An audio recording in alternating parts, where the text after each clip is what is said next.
la junta del día de hoy es Código Azul Obstétrico. Mi nombre es Jaime Andrés Payán Cobo, residente de Ginecología de Obstetricia de la Universidad Libre.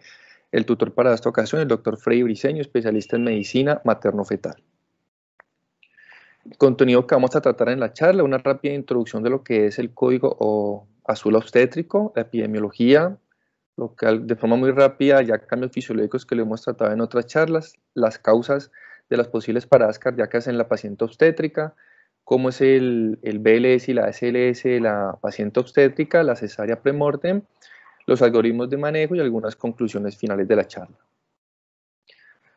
Entonces, pues debemos recordar que la reanimación de la paciente embarazada va a presentar varios desafíos, esos desafíos son únicos, y que el conocimiento de los cambios que se esperan en el embarazo, esos cambios fisiológicos y la comprensión de cómo debemos adaptarnos en la práctica clínica es especialmente importante para tener una adecuada atención y una atención efectiva en la mujer embarazada en el servicio de urgencias o en el ámbito de una reanimación o una parada cardíaca. Desde el punto de la epidemiología encontramos que la parada cardíaca a nivel global se reporta en 12.000 mujeres embarazadas. La supervivencia tiene un rango entre el 15% al 59%. Esto varía mucho dependiendo de qué tipo de atención inicial se le ofrece a esa mujer y qué tipo de manejo, si es básico o avanzado, el que se le ha ofrecido a la mujer embarazada oportunamente.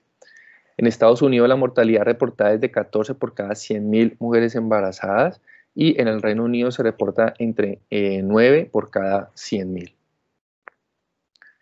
Rápidamente lo que son los cambios fisiológicos que ya lo hemos visto, nada más para recordar y tener presente durante la charla, que desde el punto cardiovascular vamos a aumentar o va a verse aumentado en la mujer embarazada la frecuencia cardíaca, el volumen sistólico, el gasto cardíaco con disminución de presiones arteriales y por consiguiente resistencia vascular sistémica.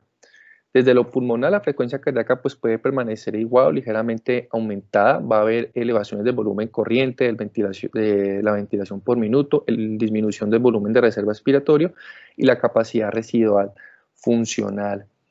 Desde lo hematológico, recordemos que va a haber aumento del volumen sanguíneo y disminución de glóbulos rojos por un efecto dilucional, disminución de plaquetas, aumento de glóbulos blancos, y también vamos a tener aumento de algunos factores de coagulación, al igual que factores inhibidores de plasminógeno.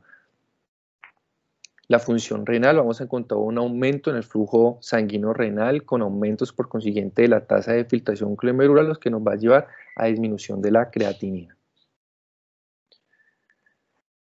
De recordar que la parada cardíaca en la mujer no es un evento que sea común en realidad, pero pues merece una atención importante, puesto que no solo estamos manejando una paciente que es la madre, sino que tenemos dos pacientes, madre y feto. Actualmente, pues dado todos los avances médicos y todas las capacitaciones que actualmente tenemos desde el punto de los trabajadores de la salud, inclusive de personal lego, en el manejo de la parada cardíaca, tanto mujer embarazada como mujeres no embarazadas, además de todo el manejo en cuanto a comorbilidades. Tenemos que hay mujeres que se los embarazan muchísimo más tarde en su vida y por consiguiente van a traer unas comorbilidades de base, pues que nos van a aumentar el riesgo de que presente alguna parada cardíaca durante el embarazo. La etiología de esta parada cardíaca la podemos dividir en dos: causas obstétricas y causas preexistentes. Dentro de las causas obstétricas tenemos todo lo que son los trastornos hipertensivos del embarazo, incluyendo todos los espectros que manejan: hipertensión gestacional, hipertensión crónica en el embarazo, la preeclampsia, el síndrome HELLP, las hemorragias obstétricas o hemorragias causadas a consecuencia de un procedimiento quirúrgico pues condicionado o realizado por una indicación obstétrica, los cuadros de sepsis, la embolia de líquido amniótico, la embolia pulmonar y la que es inducida por anestésicos o fármacos o drogas. Cabe recalcar que una de las principales causas de parada cardíaca en la mujer embarazada es los anestésicos. Dentro de las causas preexistentes encontramos lo que es la enfermedad cardíaca congénita y la enfermedad cardíaca valvular, la cardiomiopatía, la patología respiratoria, especialmente el asma y el tromboembolismo. Este estudio es publicado en el 2017, tiene como objetivo generar información sobre la parada cardíaca materna en Canadá al examinar la frecuencia, la incidencia temporal, las condiciones asociadas, la etiología potencial y las tasas de supervivencia de estas mujeres. Fue un estudio retrospectivo basado en la población que utilizó datos de hospitalizaciones en Canadá desde el 1 de abril del 2002 hasta el 31 de marzo del 2015. ¿Qué se encontró en este estudio? Entonces aquí agruparon como por causas etiológicas. Dentro del primer grupo tenemos aquellas condiciones obstétricas. Entonces encontramos que dentro de las condiciones obstétricas, lo que es la placenta anormalmente insertada aumenta el riesgo de 3.56 veces la parada cardíaca, aumentó el riesgo en 3.56 veces en comparación con aquellas mujeres que tenían placenta normointensa. La rupcio de placenta aumentó el riesgo en 3.26 veces de una parada cardíaca. El polidramnio se asoció con aumento de 2.45 veces y la placenta previa aumentó el riesgo en 2.25 veces de que se presentara un evento de parada cardíaca.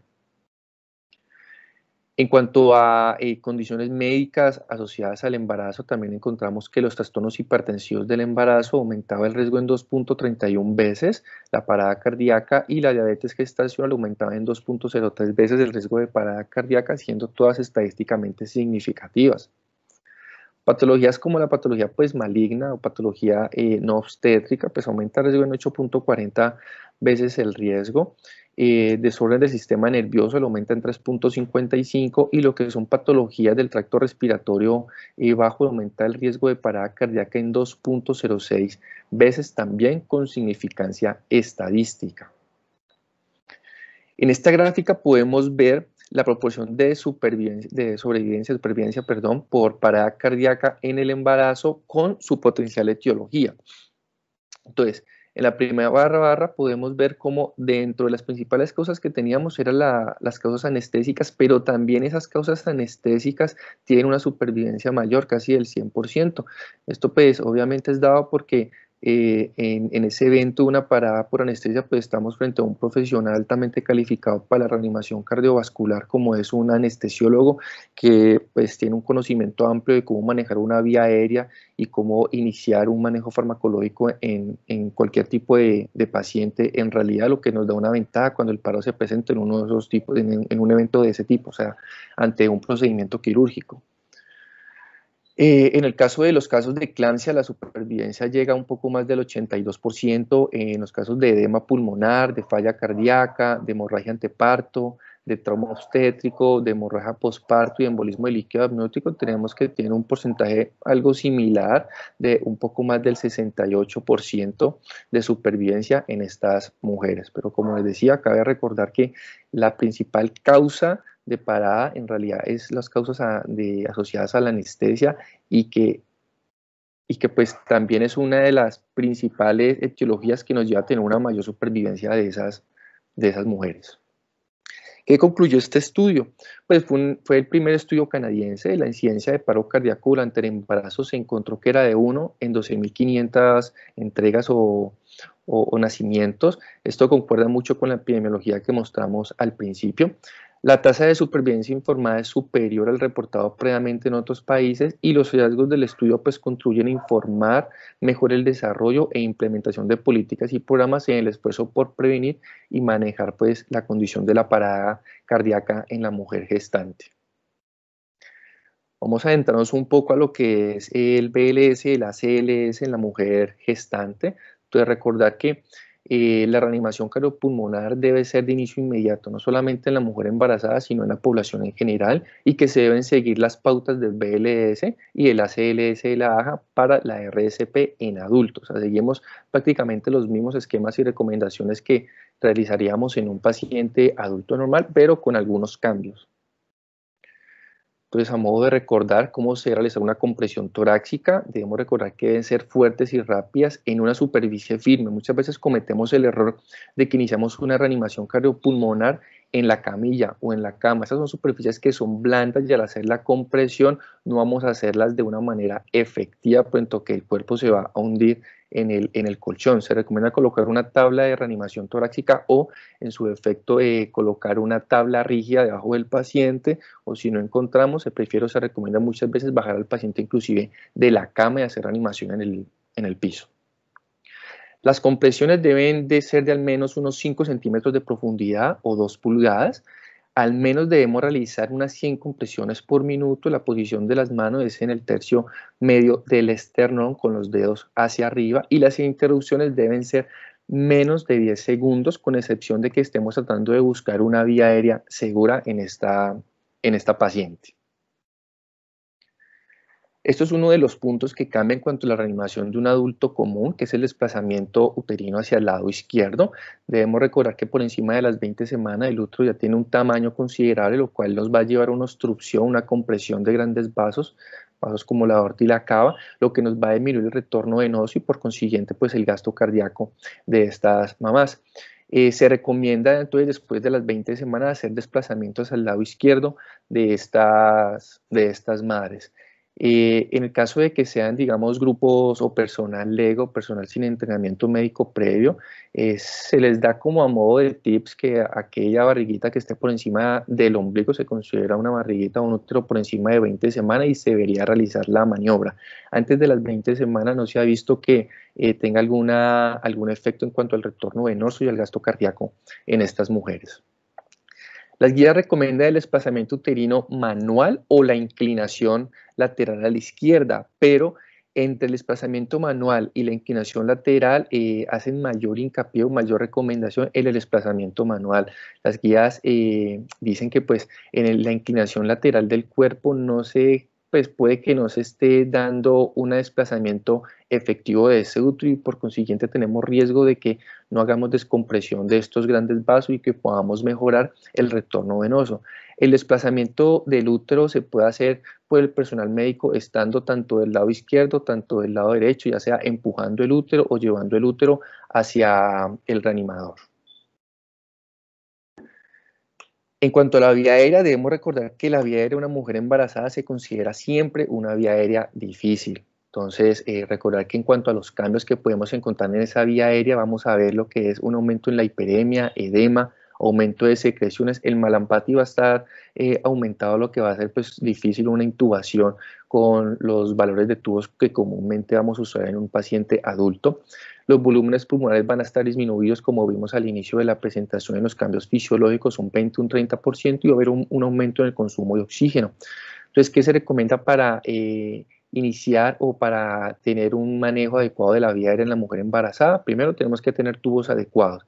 Si sabemos que va a haber un aumento en la hiperemia, de aumento de secreciones y alteración del malampati en estas mujeres, no podemos pretender usar tubos de tamaño normal o los que usamos en una mujer adulta de la misma edad. Se recomiendan tubos de calibre más pequeño, tubo 6 o tubo 7.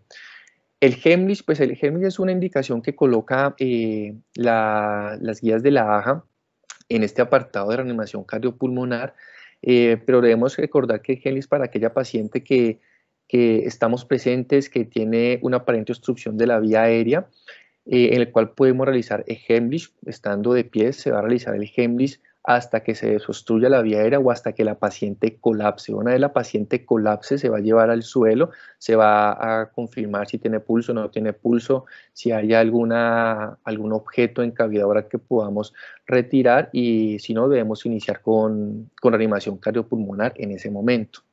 Después de las 20 semanas no se recomienda el Heimlich. La secuencia de reanimación básica, el BLS, recomiendan secuencias de 30 compresiones por 2 respiraciones. Este BLS, la recomendación de la AJA es que si estamos solos y no queremos hacer respiraciones, con que hagamos las compresiones estaríamos haciendo algo beneficioso para el paciente, en el caso de que no tengamos de pronto algún elemento de ventilación seguro en ese momento. Entonces no obliga como tal ante el evento de que no tengamos un dispositivo para ventilar el no dar masaje. Debemos dar al menos el masaje cardíaco, que con eso estamos perfundiendo el cuerpo con los porcentajes o reservas de oxígeno que tenemos en ese momento. Cuando ya tenemos un manejo avanzado, una CLS, se recomiendan ventilaciones entre 8 y 10 respiraciones por minuto. Estas deben hacerse asincrónicas con el masaje cardíaco, con las compresiones torácicas. Importante si contamos con capnografía para confirmar de que esa presión de CO2 es la adecuada y que estamos ante una buena reanimación. Nuevamente recordar la parte más importante, además del masaje temprano, recordar que la mujer embarazada es una vía aérea difícil y que vamos a tener una intubación difícil. La guía recomienda actualmente el uso de la biolaringoscopia para la primera intubación. Lastimosamente no en todos nuestros servicios contamos con esta herramienta.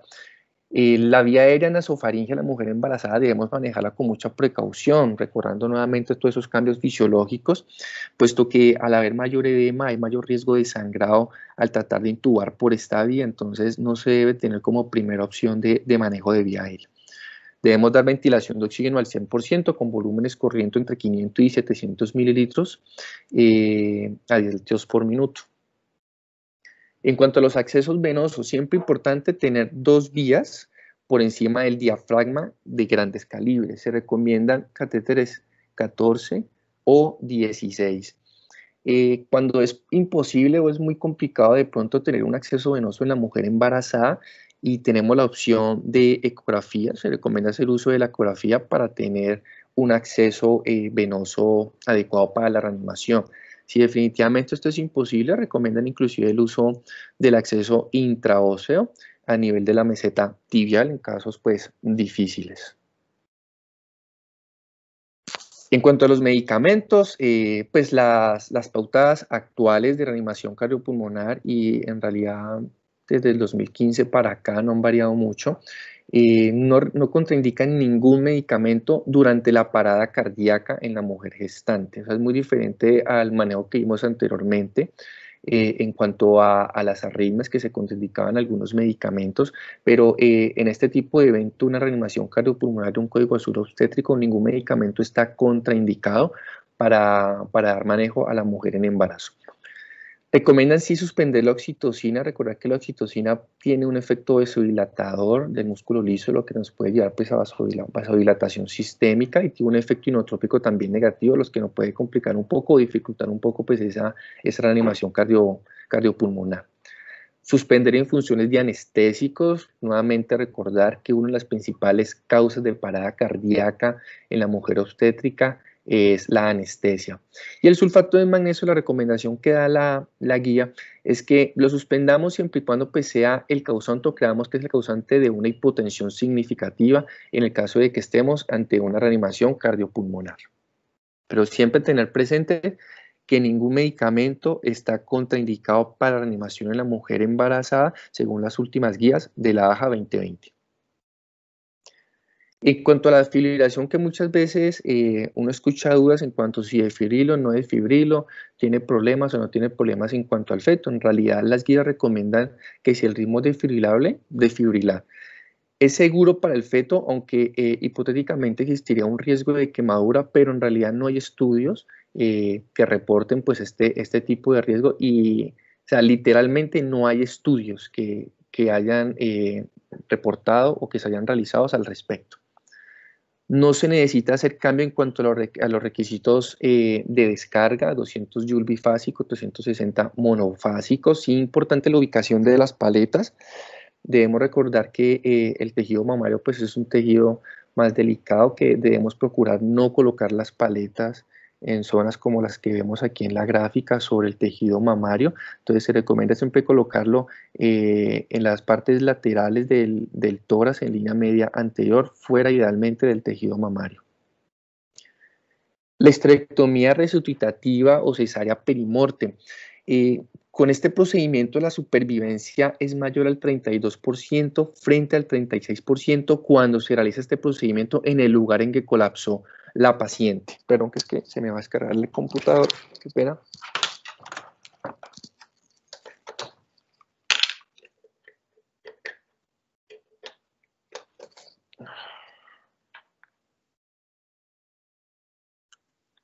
Listo. Entonces tenemos que la supervivencia en la cesárea perimorte cuando se realiza en el lugar en que colapsó la paciente alcanza hasta el 72% frente a un 36% cuando se espera al traslado de esa paciente, ya sea que estemos en la calle y esperemos un traslado medicalizado o ya sea que estemos en la institución médica en una sala de hospitalización general y esperemos hasta que tengamos un quirófano disponible para hacer dicho procedimiento. La supervivencia materna y neonatal mejora con este procedimiento cuando se realiza al menos hasta los 5 minutos, o la recomendación es que se considera hacer hasta los primeros 5 minutos donde se ha visto mejores tasas de supervivencia. Entonces encontramos que en el caso cuando se realiza antes de los 5 minutos, la supervivencia materna alcanza el 31% versus cuando se hace pasados los 5 minutos, cuando disminuye hasta un 35% para la madre. En el caso del feto, la supervivencia alcanza el 96% cuando realizamos la histerectomía resucitativa en los primeros 5 minutos versus un 70% cuando se realiza 5 minutos después. Importante recordar que para esta histerectomía pues no tenemos que tener un protocolo habitual del que usamos en la histerectomía en la cesárea común, o sea, inclusive las guías recomiendan que simplemente un bisturí de aguja 10 y unas pinzas sería suficiente para iniciarla y que la asepsia, antisepsia de estas mujeres pues no sería el punto importante en ese momento. Recordar pues que está indicada en gestantes mayores de 20 semanas. ¿Por qué? Por lo que hablamos anteriormente. Antes de las 20 semanas el útero en realidad no va a ser un causante importante de disminución de gasto cardíaco en estas mujeres. No es un manejo heroico, incrementa la perfusión materna y aumenta el gasto cardíaco y hace que la reanimación cardiopulmonar sea más efectiva. Recordar siempre que se debe realizar idealmente entre los 4 y 5 minutos de iniciado la reanimación cardiopulmonar. Este estudio es publicado en el 2010. En realidad hay muy pocos estudios que analicen el uso de la cesárea perimortem. Esto fue uno de los pocos que encontré. Buscaba evaluar la salud materna y neonatal, los resultados de todos los casos en los que se realizó cesárea perimortem en los Países Bajos realizados en los últimos 15 años y probar la hipótesis de que la cesárea perimortem fue utilizado con más frecuencia desde la introducción de los cursos MODE. Los cursos MODE son aquellos cursos brindados para la atención de emergencias y trauma en la mujer obstétrica. El diseño fue un estudio de cohorte retrospectivo. La población pues se incluyeron todos los casos conocidos de cesárea perimortem en los Países Bajos desde el 1993 hasta el 2008. ¿Qué se encontraron en este estudio? Entonces aquí se hizo análisis de dos cosas. Uno, cuál era la supervivencia materna y neonatal según el tiempo en que se hizo la cesárea perimortem y cuáles fueron las características de esos recién nacidos por cesárea perimortem. Entonces, se hicieron o se trató de buscar información con cesáreas perimortem antes de los 5 minutos, que es lo que recomiendan las guías no solamente del 2020, sino que las guías inclusive desde 2015 vienen recomendando esta práctica antes de los 5 minutos. Se hizo análisis entre los 5 y 15 minutos, los 16 y 30 minutos y más de 32 minutos de realizar la cesárea perimortem. En el estudio se encontró que la mayor cantidad de pacientes que se llevaban a cesárea perimortem se encontraban entre los 16 y 30 minutos, que antes de los 5 minutos no se realizó ninguna cesárea perimortem. Cuando hacíamos el análisis de entre los 5 y 15 minutos encontramos que el número de casos fueron 3 mujeres embarazadas. De estas 2 mujeres sobrevivieron y de estas 3 neonatos sobrevivieron. Uno de esos casos fue extrahospitalario. Una de las madres pues se perdió, falleció. Dentro del tiempo de 16 a 30 minutos tenemos que se encontraron 4 casos. De esos 4 casos solo se logró la supervivencia de dos neonatos. Los otros 2 fallecieron al igual que las madres. Y en aquella que se realizó por encima de los 31 minutos solo se encontró un caso en el que no hay supervivencia reportada hospitalaria y se reportaron pues 2 casos extra hospitalarios de los cuales fallecieron. En cuanto a las características neonatales de estos recién nacidos, encontramos que el peso promedio era de 2.174 gramos entre percentiles 50 y 80, pero el Apgar de nacimiento de estos recién nacidos en realidad no eran un Apgar muy reconfortante. Tenemos que al minuto eran de 1, a los 5 minutos 4 y a los 10 minutos 7. El artículo informa dentro de sus conclusiones que de estos recién nacidos, uno de ellos presentó alteraciones de crecimiento del neurodesarrollo a los 2.5 años y el resto de recién nacidos, hasta la fecha que se les hizo seguimiento, no se les encontró ningún tipo de déficit en realidad, pero el seguimiento no fue muy largo en estos pacientes. ¿Qué concluyó el estudio? Que desde la introducción del curso MODE, el uso de la cesárea perimortem ha aumentado, sin embargo el resultado sigue siendo deficiente, y un factor importante para mejorar el resultado es una aplicación más oportuna de este procedimiento potencialmente salvador. Como pues debemos recordar, el estudio buscaba ver si el uso de la cesárea perimortem con los tiempos establecidos por las guías llevaba a un aumento de la supervivencia, pero lastimosamente la información que se recogió, ninguno cumplía con el criterio pues de haberla realizado antes de los 5 minutos. Este otro estudio publicado en el 2017 tenía como objetivo describir la incidencia, los riesgos, el manejo y los resultados de paro cardíaco durante el embarazo en la población de Reino Unido, con un enfoque específico en el uso de la cesárea perimortem. Fue un estudio prospectivo y descriptivo, utilizando el sistema de vigilancia obstétrica del Reino Unido. Se incluyeron todas las mujeres que recibieron soporte vital básico durante el embarazo del Reino Unido entre el 1 de julio del 2011 y el 30 de junio del 2014. ¿Qué encontramos en este estudio? Se hizo análisis de dos grupos, por así decirlo. El primero, evaluando dónde se presentó esa parada cardíaca. ¿Fue en la casa, fue en el hospital, fue durante el traslado o una institución médica? Y el segundo es dónde se hizo la cesárea perimortem. ¿Se realizó en el sitio de colapso o se esperó a un traslado de esa paciente? Entonces, cuando vemos los resultados en cuanto a dónde se inició esa reanimación y la supervivencia de estas pacientes, vemos que en el caso en que se realizó en la casa, en el domicilio o en el lugar donde colapsó fuera de la institución médica, que son las barras azules, las muertes alcanzaron más o menos 12 mujeres, que cuando se realizaba en el hospital, las muertes fueron de aproximadamente un 14-15 mujeres, y cuando fue durante el traslado medicalizado, no fue más de una mujer que falleció.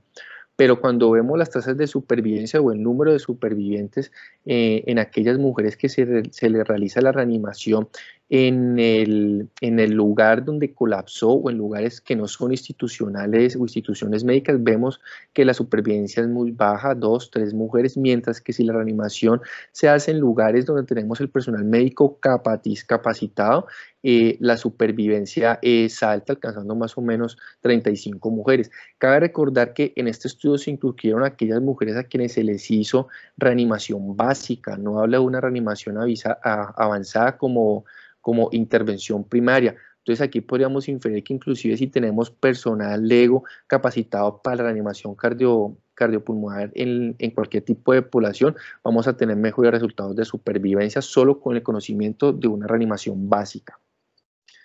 Cuando hacemos el análisis de la cesárea perimortem, aquellos que no se realizaron en el lugar de colapso, encontramos que las muertes alcanzaron más o menos 14 mujeres versus un 8 mujeres a quienes se les hizo la cesárea perimortem en el lugar del colapso.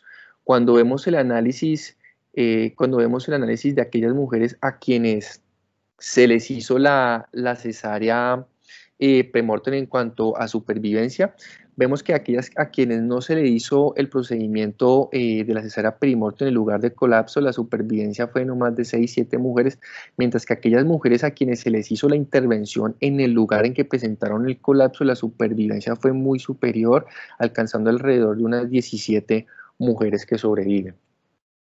¿Qué concluyó el estudio? Que el paro cardíaco es raro en la población embarazada en el Reino Unido, es más o menos y un cuarto de ellos se desencadena por anestesia obstétrica, lo que sugiere una oportunidad para reducir aún más la incidencia.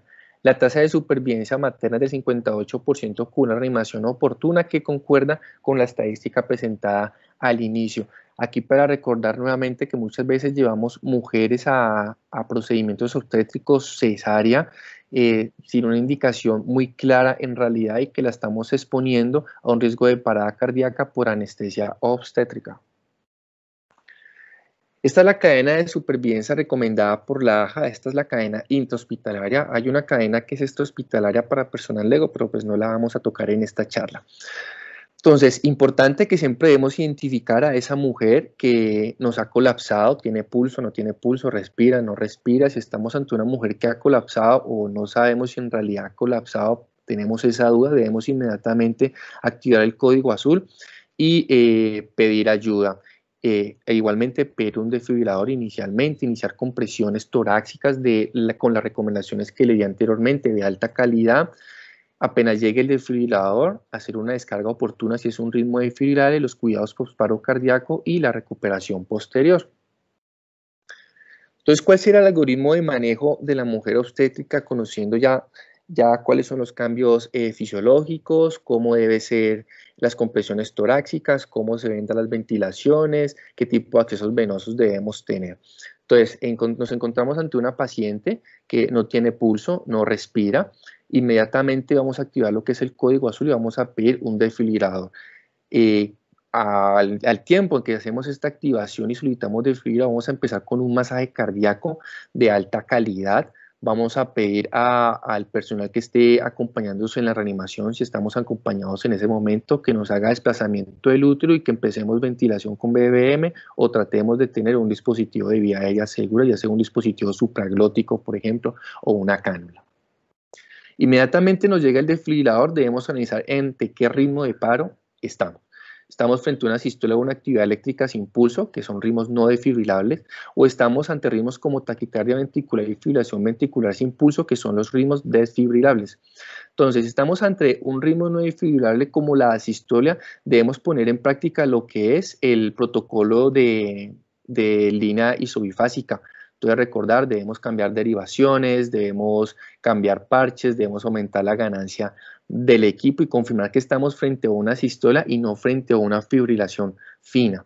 Si estamos frente a una sístole de actividad eléctrica sin pulso, debemos continuar con reanimación cardiopulmonar, 5 ciclos o durante 2 minutos. Debemos suministrar adrenalina, 1 miligramo cada 3 a 5 minutos. Recordar que desde hace mucho tiempo salió de los protocolos de reanimación cardiopulmonar el uso de la atropina en los casos de código azul. Y vamos a repetir el ciclo, terminado los 2 minutos o los 5 ciclos de compresión-respiración, analizar nuevamente el ritmo. En el caso de que estemos ante una parada por un ritmo desfibrilable, taquicardia ventricular o fibrilación ventricular sin pulso, vamos a descargar inmediatamente o apenas tengamos listo el desfibrilador. Si es bifásico con 200 Joule, si es monofásico con 360 Joule. Siempre usemos las cargas máximas. Si estamos ante un equipo que no conocemos, un desfibrilador que no conocemos, debemos pedir la carga máxima del equipo y desfibrilar con esa carga. Posterior a eso debemos siempre reiniciar la RCP, los 30 de compresión, y si tenemos ya una vía, si ya tenemos una vía aérea segura, pues una compresión continua con respiraciones asincrónicas. Importante que una vez realizada la descarga no debemos quedarnos buscando si la paciente tiene pulso o si tiene respiración espontánea, no, debemos continuar inmediatamente con la reanimación cardiopulmonar y solamente cuando terminemos el ciclo, los 5 ciclos o los 2 minutos, vamos nuevamente a ver si la paciente tiene pulso o no tiene pulso y vamos a continuar con las recomendaciones. Si después de la segunda descarga que le demos a esta paciente continúa con un ritmo, pues con un ritmo desfibrilable, arrítmica, no está estable aún, debemos suministrar amiodarona 300 miligramos en bolo y podríamos pensar en un segundo bolo a los 5 minutos de 150 miligramos. Recordar que estamos ante una parada cardíaca, ante un código azul y no se contraindica ningún medicamento en este tipo de pacientes. Conforme estamos haciendo todo el algoritmo de reanimación cardiopulmonar, debemos tener presente que el tiempo ha transcurrido y nada más con 2 ciclos y medio que demos de reanimación en esta mujer y ya estamos consumiendo casi los 5 minutos. Entonces, prácticamente desde que vemos que la paciente colapsa y en los primeros 2 minutos no encontramos una conversión a la circulación espontánea, debemos de estar pidiendo, solicitando un equipo de cesárea perimortem en el lugar donde nos encontramos. Importante recordar que el equipo de reanimación de código azul en la mujer obstétrica debe estar formado por un obstetra, un neonatólogo, un anestesiólogo, un especialista en unidad de cuidados intensivos y el equipo de código azul. Las prioridades de la reanimación en estas mujeres es una reanimación cardiopulmonar de alta calidad y desplazamiento uterino y importante y no olvida la cesárea perimortem en los primeros 5 minutos idealmente. Recordar que tiene una vía aérea difícil, que en esa posición siempre vamos a colocar al especialista con mayor experiencia, que podemos usar la intubación orotraqueal o en su defecto un dispositivo supraglótico, la capnometría importante para evaluar si estamos ante una reanimación efectiva y las ventilaciones una cada 6 segundos aproximadamente. Siempre conforme estamos haciendo la reanimación cardiopulmonar debemos empezar a buscar cuál fue la causa del colapso de esa mamá. fue por anestesia, es por algún tipo de sangrado, algún problema cardíaco, drogas, embolia, sepsis, causas generales que son las H y las T y la hipertensión. Para recordar las causas reversibles, la hipovolemia, la hipoxia, alteraciones electrolíticas, hipercalemia, la hipotermia, las T, más que todo asociadas al trauma, neumotoras a tensión, taponamiento cardíaco, tóxicos, trombosis pulmonar y trombosis coronaria. Entonces, siempre cuando estamos haciendo la reanimación, no debemos dejar a un lado buscar la causa, porque hasta que no encontremos la causa y no le demos el manejo adecuado a esa posible causa, posiblemente nunca vamos a sacar a la paciente de ese paro cardíaco. ¿Cuándo debemos finalizar una reanimación cardiopulmonar? En realidad, la AJA es la única que da, o sí, nos da una idea de cuándo podríamos parar esa reanimación. El resto de guías que se revisan en realidad no dan algo muy claro en cuanto a cuándo debemos parar un BLS o una ACLS. La AJA que recomienda en cuanto a la BLS, que si el paro es no presenciado por personal médico de emergencia, si no hay retorno en la circulación espontánea antes de que llegue un transporte medicalizado y no se logró desfibrilar a esta paciente antes de que llegue el transporte, si cumple con todos los criterios, podríamos pensar en parar en ese momento la reanimación cardiopulmonar, puesto que no tendríamos un buen pronóstico en realidad, posiblemente ya no hay sustrato para tratar en esta paciente. Si por el contrario tenemos que solo uno de estos hace falta, debemos continuar con la reanimación y debemos transportar a esta paciente. En el caso de que estemos en una reanimación avanzada o por un equipo, ya sea externo, pero que esté realizando una reanimación avanzada, si estamos ante un paro que no fue presenciado, si la RCP no se inició tempranamente por el personal entrenado que estaba en el lugar, no hay retorno a la circulación espontánea antes de que llegue el transporte y no se descargó a esta paciente con un desfibrilador automático externo o un desfibrilador, si cumple con todos los criterios, podríamos pensar en parar la reanimación en ese momento, pero si alguno de esos falta, se debe continuar con la reanimación cardiopulmonar y ya sea el transporte o una unidad de mayor manejo. Si afortunadamente logramos sacar a la paciente de la parada cardíaca, debemos continuar con unos cuidados postparo. Entonces, siempre importante que debemos continuar conservando esa vía aérea. Entonces, si aún no tenemos una vía aérea segura, colocar esa vía aérea segura, tener ventilaciones de 10 ventilaciones por minuto, ver que la saturación esté entre el 92 y el 98% y que la presión parcial de oxígeno sea entre el 35 y el 45%.